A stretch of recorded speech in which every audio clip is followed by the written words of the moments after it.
Do nada, enquanto estávamos relaxando em uma noite de domingo, nos preparando para dormir, minha esposa, Lindsay, disse: "Precisamos conversar." Acho que eu não deveria ter ficado tão surpreso, ela estava agindo de forma estranha o fim de semana todo. Perguntei a ela algumas vezes se algo a estava incomodando, mas ela continuou dizendo: "Não, estou bem. Só tenho muita coisa na cabeça." Para ser honesto, eu estava me sentindo da mesma forma. A recessão tinha nos atingido duramente, e passamos de ter apenas o suficiente para viver nossos sonhos para mal sobreviver. Não que alguém que conhecíamos estivesse muito melhor. Mas Lindsay sempre teve dificuldades com a mudança repentina da nossa situação financeira. Ela cresceu sem ter muito, e agora que tínhamos perdido alguns dos nossos luxos, como as férias anuais, isso a atingiu mais do que a mim. Ela nunca veio e me culpou diretamente, mas seus comentários quando falávamos sobre dinheiro contavam uma história diferente. Naquela noite, abracei Lindsay com força, dizendo que a amava, mas ela não me abraçou de volta. Em vez disso, ela fez algo que quase nunca fazia, serviu-se de um gole forte de uísque e não me ofereceu nada. Imediatamente, percebi que algo sério estava prestes a acontecer, e ela precisava daquela bebida para criar coragem. Depois do jantar, sentamos na frente da TV, mal falando. Eu nem conseguia lembrar o que estava passando, minha mente estava muito ocupada correndo, imaginando o que Lindsay iria dizer. Quando subimos para a cama, em vez da nossa rotina habitual, assistindo ao noticiário, talvez fazendo amor, havia uma tensão espessa entre nós. Nossa intimidade estava em dificuldades ultimamente, assim como tudo desde a crise financeira. Quando terminei de escovar os dentes, ela entrou no banheiro e me deu a notícia. Alguém no trabalho me convidou para uma viagem de esqui totalmente paga para o Colorado, ela disse. Um colega teve que desistir, e os ingressos não são reembolsáveis. Estamos saindo na quarta-feira de manhã e voltando na segunda-feira. Enxaguei a boca e me virei para ela. Alguém no trabalho. Repeti, é uma maneira interessante de colocar. Parece que um cara te convidou. O rosto de Lindsay estava cheio de culpa. Ela nem precisou dizer nada. Eu continuei. Então, quem é esse cara que convidou uma mulher casada para uma viagem de esqui? Ela evitou meus olhos. Você não o conhece, ela disse calmamente. Que estranho, respondi. Pensei que conhecia todos com quem você trabalhou. Conheço, ela disse, mas ele não é alguém com quem eu trabalho diretamente. Agora eu estava realmente confusa. Você não disse que era alguém do trabalho. Eu disse alguém do trabalho, ela corrigiu. Eu estava ficando frustrada. Certo, chega de trocadilhos. Quem é o cara? O nome dele é Mike. Almoçamos juntos algumas vezes no refeitório. Ele trabalha lá em cima, no quinto andar, ela admitiu. Senti o sangue subindo à minha cabeça. Há quanto tempo você o vê? Perguntei, minha voz aumentando. Lindsay começou a chorar. Não estou te traindo. Como você pode dizer isso? Talvez porque você estava almoçando com outro homem e esqueceu de mencionar, eu retruquei. Agora, ele está te convidando para uma viagem de esqui pelo país? E nós nem somos próximos há um mês? Não é bem assim, ela soluçou. Mike é um cara legal. A namorada dele o largou e ele não queria que os ingressos fossem desperdiçados. Está tudo pago, o hotel, os ingressos do teleférico, tudo. Não vai me custar nada. Que conveniente, eu disse sarcasticamente. Então qual é o sobrenome dele? Mike, ou talvez Robert. Não tenho certeza. Você me deixou tão chateada que nem consigo pensar direito, ela gaguejou. Então, você vai voar pelo país com um cara cujo sobrenome você nem sabe? Eu gritei. Ou você está mentindo para mim, ou é incrivelmente ingênuo. A discussão deslanchou a partir daí. Exigi saber quem eram esses supostos amigos com quem eles ficariam. Os amigos do Mike, ela respondeu. Há 2 outros casais. Então, você vai como par dele, eu acusei. Não. Ele só não queria que o ingresso fosse desperdiçado, ela insistiu. Por que você não pode simplesmente confiar em mim? Você confiaria em mim se eu lhe dissesse que uma mulher que conheci no escritório me convidou para férias? Eu retruquei. Besteira.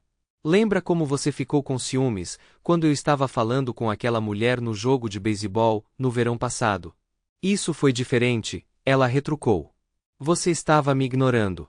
E você não vai me ignorar enquanto estiver em uma cabana com Mike e seus amigos. Eu gritei. Lindsay gritou de volta para mim e saiu furiosa do quarto. Foi uma noite longa e sem dormir.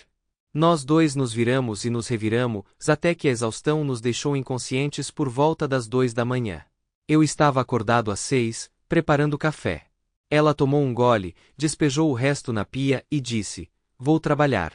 Naquele momento, eu sabia que ela não iria admitir que estava errada. Lindsay era a pessoa mais teimosa que eu já conheci. No caminho para o trabalho, comecei a pensar em como salvar nosso casamento. A lógica não ia funcionar aqui. Isso exigia uma abordagem mais direta, como minha avó costumava dizer. Cerca de um ano atrás, eu tinha arriscado com um rapaz chamado Anthony, que tinha cumprido pena por um assalto. Ele estava grato a mim por lhe dar uma segunda chance, sempre dizendo: se precisar de alguma coisa, chefe, eu cuido de você. Bem, era hora de cobrar esse favor. Tony, preciso da sua ajuda, eu disse a ele. É só dizer, chefe, Tony respondeu. Contei a ele sobre a situação e entreguei a ele uma foto de Lindsay e o endereço do escritório dela. Ela almoça todo dia ao meio-dia no refeitório lá embaixo. Preciso que você tire uma foto discreta desse cara, Mike, e descubra onde ele trabalha. No fim do dia, siga-o e pegue a placa dele. Entendi, chefe, Tony disse confiantemente. Não se preocupe com meu cartão de ponto também, eu cuido disso. O resto do dia, eu estava um caco, convencida de que Lindsay estava com esse cara, provavelmente falando mal de mim durante o almoço. Por volta de 1h10, meu telefone tocou. Chefe, é o Tony. Eu entendi. Eles estavam conversando, mas eu não conseguia ouvir o que eles estavam dizendo. Depois, eu o segui até o elevador. Ele nem olhou para mim.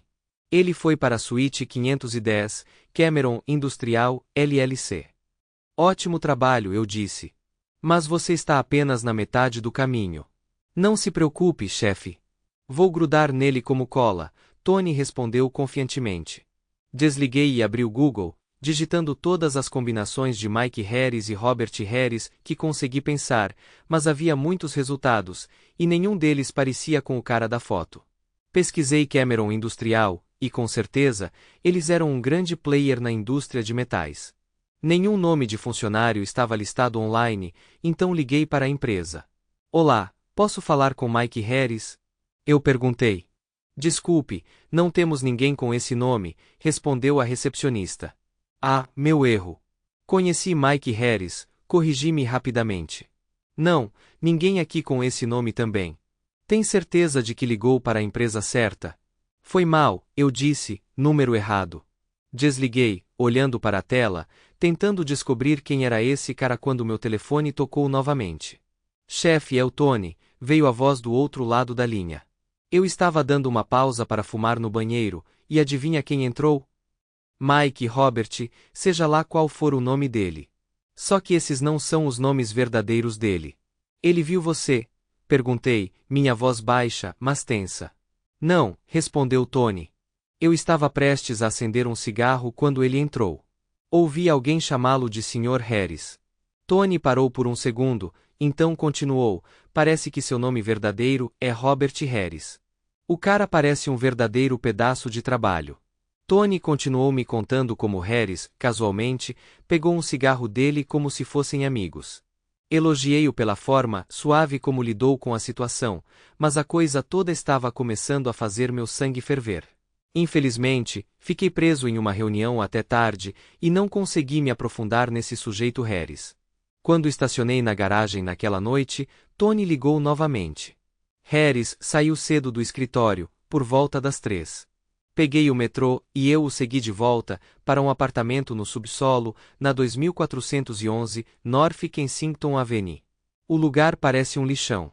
Grades enferrujadas nas janelas, sem cortinas e lixo empilhado do lado de fora. Ele não saiu mais. Só jogou algumas caixas de pizza e 2 grandes sacos de lixo fora. Assim que ele voltou, eu peguei as sacolas. Espera, você pegou as sacolas? Eu perguntei, surpreso. É, chefe. É assim que caras como eu aprendem a roubar identidades. As pessoas jogam fora muita coisa pessoal, Tony disse. Não sei quem é esse tal de Mike Harris, mas o nome Robert Harry se estava em todos os papéis que encontrei no lixo. Bom trabalho. Conversaremos mais amanhã, respondi, desligando. Minha mente estava girando, no entanto. Não era apenas uma viagem de esqui inofensiva. Quando entrei, Lindsay estava sentada à mesa da cozinha, mordendo um hambúrguer, com batatas fritas ao lado. Ela não se incomodou em me trazer nada, mas eu não estava a fim de me importar. Sentei-me em frente a ela e estabeleci os termos, falando devagar, mas com firmeza. Você precisa confessar, eu disse, olhando diretamente em seus olhos. Revelação completa. Quero o nome completo desse cara, seu endereço, número de telefone, e-mail e onde ele trabalha. E quero cópias das passagens aéreas e o endereço da cabine. Se algo acontecer, preciso saber onde você está e com quem. Ela zombou, me dispensando como se eu estivesse sendo ridículo. Você está exagerando. Deixe-me terminar. Eu retruquei, batendo minha mão na mesa. Também preciso dos nomes e números dos outros casais que vão com você. Agora você pode falar. Ela parecia encurralada, quase pega. Ele não alugou a cabana. É a casa do tio dele. Mike não tem um celular. Não tem um celular? Perguntei, minha voz pingando de descrença. Até crianças têm celulares hoje em dia. Bem, ele não quer, ela retrucou, na defensiva. Se eu te der todas essas informações, você finalmente vai parar de me pressionar e me deixar ir me divertir? Ela sorriu, tentando aliviar a tensão, mas eu não estava aceitando. Você tem um dia para me dar tudo, eu avisei. Você só está com inveja porque eu vou para o Colorado, ela retrucou. Sua voz afiada. Eu bato meu punho novamente. Ciúmes? Você acha que é disso que se trata? Estou puta porque em todos os anos que estamos juntos, você nunca mencionou esquiar. Mas agora do nada, você está afim, e com um cara que você mal conhece do trabalho. Você não entende por que eu acho que tem algo acontecendo? Juro que não tem nada acontecendo, ela insistiu. Vamos ver. Só me dê as informações. Se tudo der certo, conversaremos, respondi friamente. Quase contei a ela que sua suposta amiga estava usando um nome falso, mas queria ver a reação de Harris quando as coisas começassem a desmoronar. Naquela noite, dormimos tão distantes quanto nossa cama queen size permitia. Fiquei repetindo tudo na minha cabeça, esperando o momento certo para contar a ela o que eu tinha aprendido. Surpreendentemente, a manhã seguinte foi pacífica. Lindsay foi educada, e até tomamos café juntos. Mas eu sabia que isso era apenas a calmaria antes da tempestade. Cheguei cedo ao escritório, e andei, nervosamente, até Tony aparecer. O tempo estava se esgotando, Lindsay iria embora em breve, e essa poderia ser minha última chance de salvar meu casamento. Tony entrou, carregando uma grande caixa de papelão. Ele havia vasculhado os sacos de lixo, separando o lixo do verdadeiro tesouro. Registros financeiros, extratos bancários, documentos legais. Esse cara é um desastre ambulante, Tony disse enquanto me entregava um envelope tamanho ofício endereçado a Robert Harris. Parece que o cara está sendo arrastado para o tribunal por não pagar pensão alimentícia.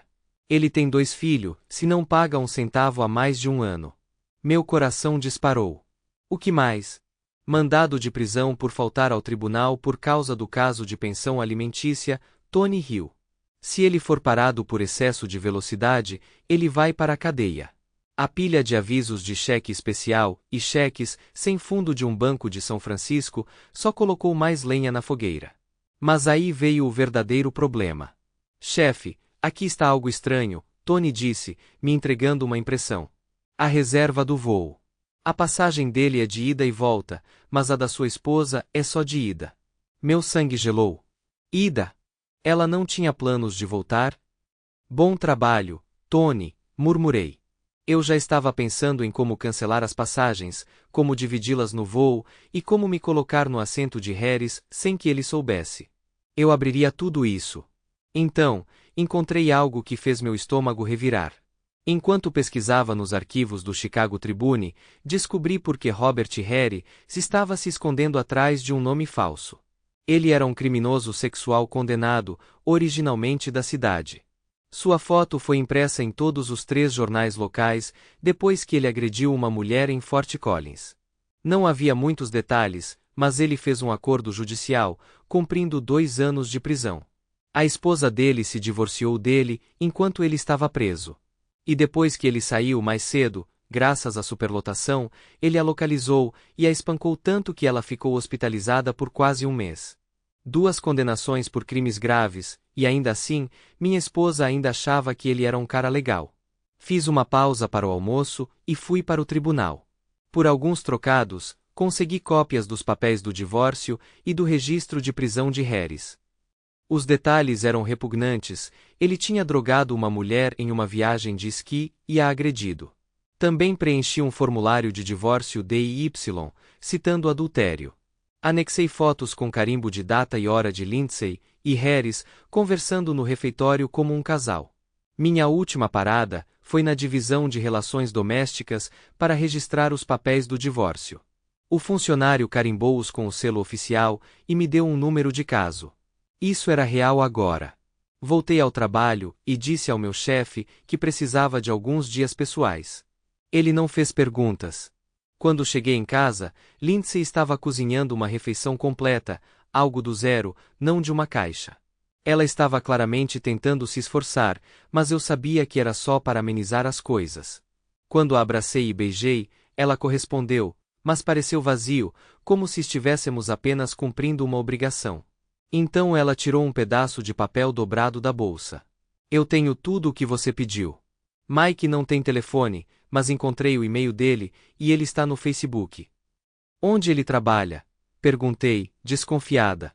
Ele conseguiu uma promoção recentemente, mas ainda não tem novos cartões de visita, ela gaguejou. Ele não me contou os detalhes. Minha mente correu. Abri meu laptop e comecei a digitar o endereço da cabine. Strike 1, murmurei baixinho. Então chequei o mapa oficial de zoneamento de Fort Collins. Strike 2. Não importa quantos programas de mapas eu usei, a cabana não existia. Querida, gritei, tentando manter minha voz firme. Temos um problema. Eu chequei o endereço da cabine em 6 mapas diferentes, e adivinha? Nenhum deles o reconheceu. Ela deve ter errado o endereço, Lindsay sugeriu, soando mais desesperada do que convincente. E as passagens? Eu pressionei. Ele disse que nós os pegaríamos no aeroporto, ela respondeu casualmente. Não, você pega o cartão de embarque no aeroporto. Você deveria saber disso desde quando fomos para o Havaí, eu retruquei, a tensão espessa no ar. Eu podia sentir a resistência dela crescendo. Tentei ligar para os números que ela tinha dos outros casais, mas nenhum funcionou. Buscas online, e até mesmo no Facebook não deram em nada. Algo não estava certo, e eu sabia. Querida, comecei com cuidado, odeio te dizer isso, mas nenhuma das informações que Mike, ou qualquer que seja o nome dele, te deu confere. Não posso deixar você ir. Eu esperava que ela admitisse, talvez apenas uma rachadura em sua teimosia, que algo estava errado. Mas, em vez disso, seu jantar voou pela sala, batendo na parede. Ela se levantou, os olhos brilhando. Você não vai me deixar, ela gritou. Quem diabos você pensa que é, me dizendo onde eu posso ou não ir? Eu sou seu marido, Lindsay. Por que você está sendo tão teimosa? Eu só estou tentando te proteger de ir numa viagem com um cara que mentiu sobre tudo. Você nem sabe para onde está indo. Ele não mentiu. Talvez ele só não queira que você se meta em tudo. Com medo de que você estrague os planos dele, ela cuspiu, suas palavras afiadas como facas. Minha voz se elevou, combinando com sua intensidade. É com isso que ele está preocupado? Que eu apareça e estrague essa pequena escapada. Ela estava tremendo agora, seu rosto vermelho de raiva. Somos apenas amigos. Nada mais que isso. Vou esquiar, e você não pode me impedir. Eu me mantive firme. Tudo bem, vai esquiar. Mas como você está pagando por isso? Estamos quebrados, lembra? Os olhos dela se estreitaram. Tenho aqueles 2 potes de moedas de prata que venho guardando desde criança. Eu estava guardando para uma viagem no nosso 5º aniversário, mas acho que vou trocá-los agora. Ou vamos de férias juntos, ou eu uso esse dinheiro para um advogado de divórcio. Sua escolha. Meu coração caiu, mas mantive minha voz firme. Pare de me ameaçar. Não estou te ameaçando. Estou fazendo uma promessa, ela disse, fria e calma agora. Você sabe que eu sempre cumpro minhas promessas. Eu não queria admitir, mas suas palavras cortaram fundo. Por que você não confia em mim? Ela perguntou, sua voz suavizando um pouco. Mike não está tentando ficar entre nós. Ele só não queria que o ingresso fosse desperdiçado. Aquele cara não foi exatamente um cavalheiro, Lindsay. Ele não recuou quando descobriu que você era casada. Isso deveria ter sido o suficiente para fazer você pensar duas vezes. Eu vou pagar a ele de volta pela passagem, e ainda podemos fazer uma viagem juntos, ela ofereceu, um brilho de esperança em seus olhos. Eu balancei minha cabeça. É tarde demais. Você vai embora amanhã, e nem consegue falar com ele. Eu não ia deixar ela pensar que eu era ingênuo. Qualquer homem que está bem em deixar sua esposa fazer o que você está planejando não é um homem de verdade.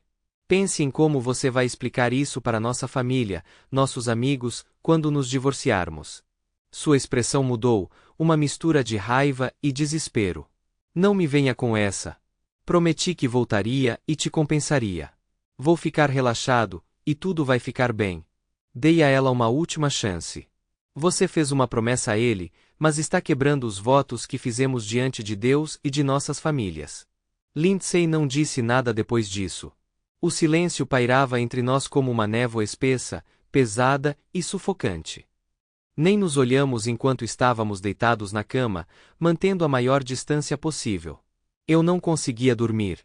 Minha mente estava em guerra consigo mesma, a lógica me dizendo para deixá-la ir, deixá-la enfrentar as consequências de suas ações, mas meu coração me pedia para salvar o pouco que restava do nosso casamento. Pela manhã, eu tinha me decidido. Eu ia dar uma última chance. Acordei cedo, bem antes do amanhecer, mas Lindsay mal me reconheceu. Ela ficou furiosa quando tirei uma foto dela com meu telefone. Por que você fez isso? Ela exigiu.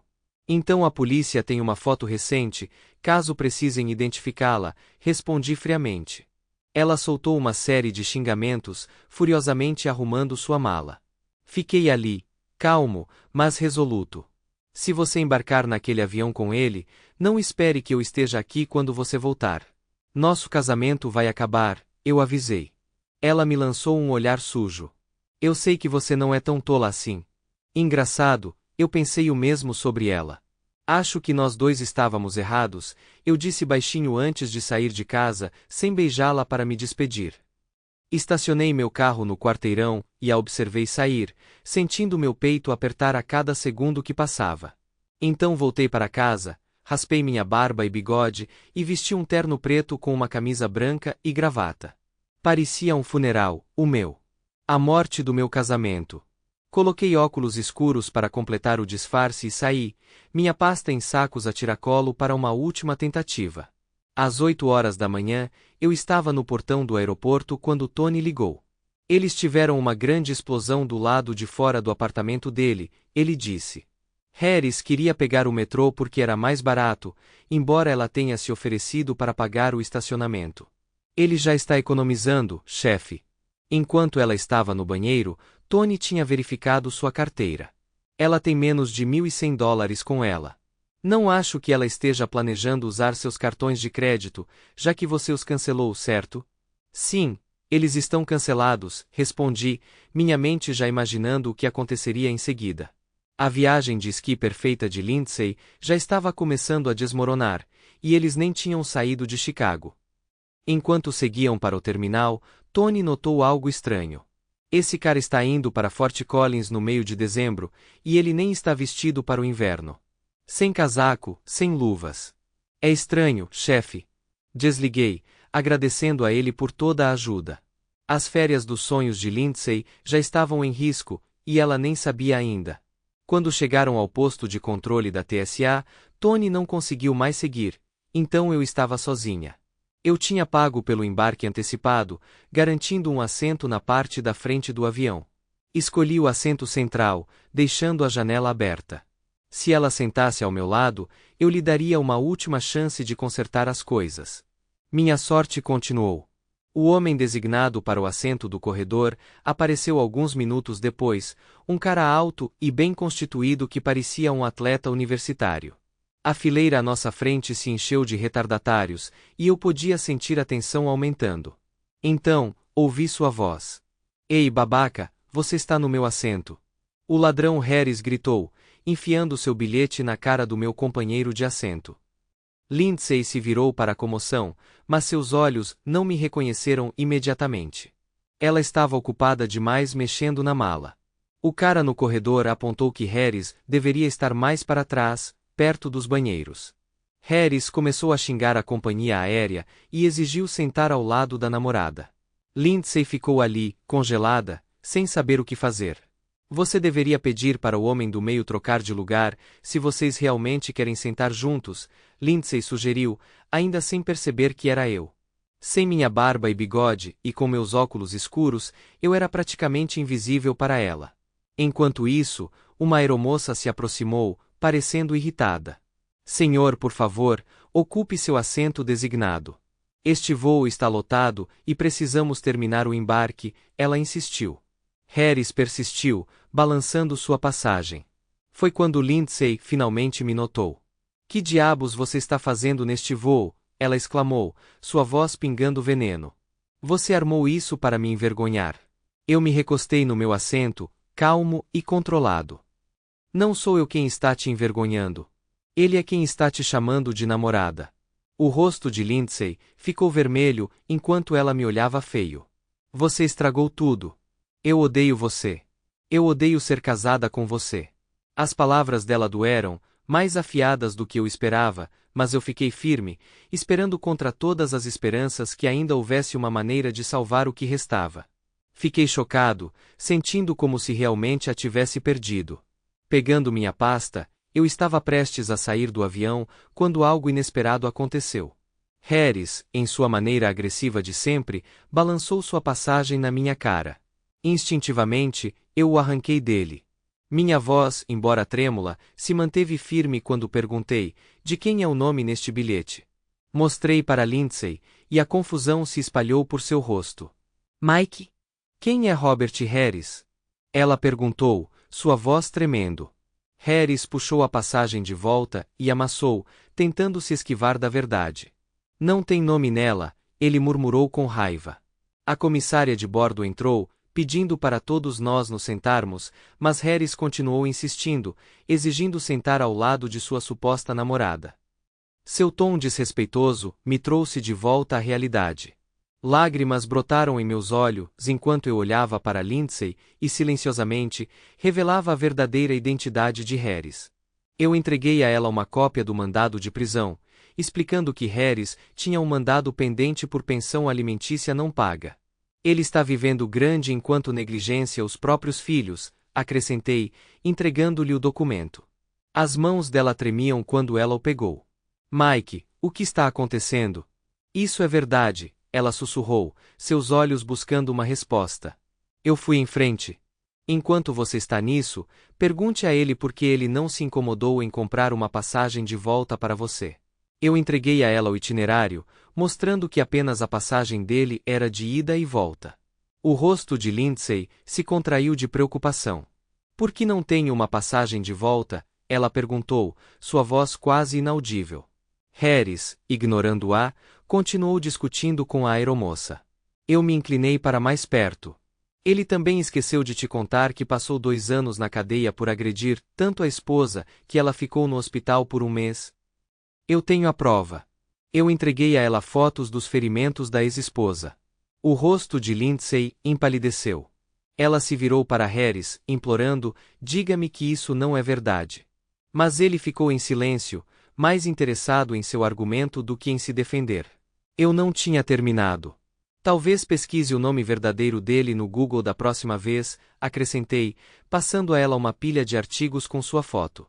Ele fez a mesma coisa antes, enganou uma mulher para ir esquiar, e terminou horrivelmente. O avião ficou em silêncio, enquanto eu terminava de falar. Lindsay desmoronou, lágrimas escorrendo pelo rosto. Mike, por favor, isso não pode estar acontecendo, ela choramingou. Mas Harris não estava prestando atenção, e eu podia ver sua esperança indo embora. Finalmente, Harris estalou. Eu vou te matar, ele gritou, investindo contra mim, mas eu desviei de seu soco selvagem. Em vez disso, ele acertou a aeromoça bem no rosto. O caos se instalou. Meu companheiro de assento, um atleta universitário com tamanho impressionante, agarrou Harry e o conteve até que a segurança aparecesse. A polícia não hesitou em algemá-lo, e ele aprendeu da maneira mais difícil que agredir um membro da tripulação era um crime grave. Enquanto escoltavam Harris para fora do avião, ele ainda gritava: "Eu peguei sua esposa." Meu coração afundou, e me virei para Lindsay, silenciosamente implorando para que ela negasse. Mas ela não conseguia nem olhar para mim. Um segurança da companhia aérea se aproximou, dizendo que nós dois seríamos entregues à polícia de Chicago para interrogatório devido ao incidente. Enquanto saíamos do avião, notei os outros passageiros tirando fotos e gravando a cena. Foi o verdadeiro momento de humilhação para Lindsay, embora ela tenha permanecido completamente em silêncio. Andar pelo aeroporto parecia surreal. Parte de mim estava exausta, mas também senti uma estranha sensação de encerramento. Eu sabia que tinha feito tudo o que podia para salvar nosso casamento, mas, no fundo, percebi que não podia mais forçar. A polícia nos separou para interrogatório, e passei horas repassando cada detalhe sobre Harris. Por fim, eles me deixaram em uma pequena sala com café, velho, enquanto checavam com seus colegas em Fort Collins. Andei de um lado para o outro, minha mente girando com 1000 perguntas. Lindsay realmente me traiu, ou Harris estava mentindo só para nos separar? Quando o detetive voltou, ele confirmou o pior. Encontramos evidências no Colorado, ele disse, sua voz sombria. O barraco decadente para onde Harris planejava levá-la estava preparado com restrições, correntes e sedativos. Eles tinham tudo pronto para a próxima vítima, continuou o detetive. Sua esposa não teria tido chance. Lindsay tinha visto as fotos e ouvido suas confissões. No momento em que percebeu o que poderia ter acontecido, ela desmaiou. O detetive suspirou, sugerindo que eu falasse com ela. Ela está abalada. Cuidado com o que diz. Você fez tudo isso para salvar seu casamento, certo? Eu assenti, embora meu coração não tivesse mais certeza. Dê a ela os papéis do divórcio agora, você vai destruí-la completamente, ele avisou. Ela sabe que errou feio, feio. Agora, você é o herói. Não jogue isso fora. Fiquei ali sentado em silêncio por um momento, olhando para os papéis do divórcio que eu tinha preparado. Eu tinha planejado entregá-los a ela no pequeno ninho de amor de Harris, mas agora, tudo parecia diferente. Eu me decidi. Se ela pedir desculpas, eu vou rasgá-los hoje, eu disse, tentando me agarrar a um pouco de esperança. Um minuto depois, eles trouxeram Lindsay para dentro do quarto. Ela parecia terrível, pálida e doentia, seu rosto manchado de lágrimas. Ela não conseguia nem me olhar nos olhos, afundando na cadeira, tremendo de soluços. O detetive estava de pé sobre ela, falando com firmeza. Senhora White, você tem sorte de estar viva. Você deve tudo ao seu marido. Então ele saiu, e a sala ficou em silêncio. Fiquei ali sentado, esperando que ela falasse, mas ela não disse uma palavra. Senti meu coração se partindo de novo. Você arriscou tudo por uma viagem de esqui de $1.500, eu finalmente disse, minha voz suave, mas pesada. Como posso confiar em você de novo? Ainda assim, ela permaneceu em silêncio, chorando, mas incapaz de formar uma resposta. As lágrimas rolaram pelo meu rosto também, e eu esperei, esperando desesperadamente que ela dissesse algo, qualquer coisa para consertar isso. Finalmente, eu me levantei. Se você tivesse pedido desculpas, eu teria rasgado esses papéis, sussurrei, colocando os papéis do divórcio na frente dela. Lindsay gritou, e um detetive correu de volta para ver como ela estava. Já arrumei minhas coisas, eu disse calmamente. O que sobrar, você pode jogar fora ou doar. Aqui estão as chaves. Eu as entreguei e saí, sentindo o peso da finalidade a cada passo. A próxima vez que a vi foi no tribunal. O juiz ordenou que passássemos por aconselhamento, e eu concordei, embora soubesse em meu coração que estava acabado. O aconselhamento não ajudou como esperado, e depois de 7 meses, nosso divórcio foi finalizado. Nunca mais ouvi falar de Lindsay, mas eu não estava procurando um encerramento. Harris foi condenado à prisão por conspiração, e eu só posso esperar que o mantenham preso para sempre.